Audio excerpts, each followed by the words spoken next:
Hi y'all, today I'm going to restore a Garner Holt Productions animatronic fly guy, and I think ultimately I'm going to turn him into a pirate. The first thing I'm going to do is stick some braided cabling down the legs to protect it from wear and make it look a little bit prettier. The next step is to retube this character. It originally came with mouse valves, and I don't really like mouse valves, so I needed to get longer ones to go through the legs. It did originally have some internally mounted flow controls in his chest, but I thought I'd just move them closer to the valves so it's easier to adjust. It is less accurate, but it doesn't really matter on a character that's already smooth.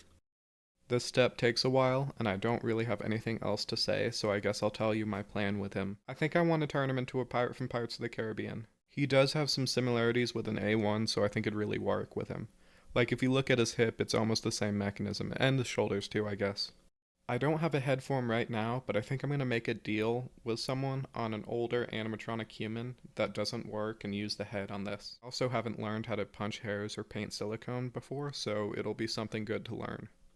Animatronics really forces you, if you want to do it, to be a jack of all trades. It really is a little bit of everything. So it does really have a massive learning curve, but I think it's also something good about it because it really takes dedication to be able to do it and do it well. There are very few people I've talked to who do this stuff professionally who aren't incredibly passionate about it and actually care about the end result. The next step is to plug up all the valves I'm not going to use. I do believe I'm only going to use 5, even though I got a 10 valve bank, but it's always good practice for me because I might add a couple extra functions like a wrist movement or a foot tap or something cool like that. The eyes and the blink function are going to be servos, just because I think it looks better to be able to control them pretty precisely.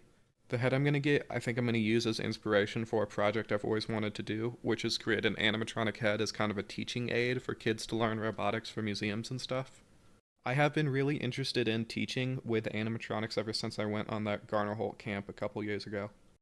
I have already made a pretty good animatronic tiki bird kit that I'm going to sell with Colorado Animatronics pretty soon. I'll put their website down below. They have an email newsletter if you're interested at all. I'm a little bit late with this, but the next step is to replace the old push to connects with some new barbs. Personally, I'm not a big fan of push to connects. I'm just kind of concerned about how long they'll last, and especially with something that's fairly complicated like animatronics, when you really want them to last a long time, I think it's kind of smart to try and have as few moving parts as you possibly can. I am making this character to sell, so I want it to look really good, be mechanically in really good condition, and just be able to last another 20 or 30 years without much maintenance. Now I'm going to tell you about the controller. This controller is actually pretty cool, and I haven't heard about it until pretty recently when it was recommended to me. Then I joined their, builders group on Facebook, and it's kind of really cool. The controller only has 16 outputs, but I believe you can link multiple together up to a whole bunch. It also has two servo outputs, which is kind of cool, and they sell a DMX to servo, so I think you can control even more. It comes stock with 108 DMX outputs, but I think you can have a max of 512 or something like that.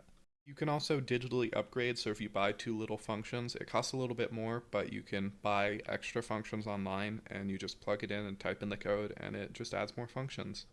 And here he is working. I hope you enjoyed seeing a little bit of my process, and if you like this kind of stuff and want to see a part 2 to the video, because there is going to be a part 2 where I add a head, show you how to program him, make a pirate chest, add lighting, then you definitely would want to subscribe. Anyway, I have nothing else to say. I hope you all have a good day or night, and bye y'all.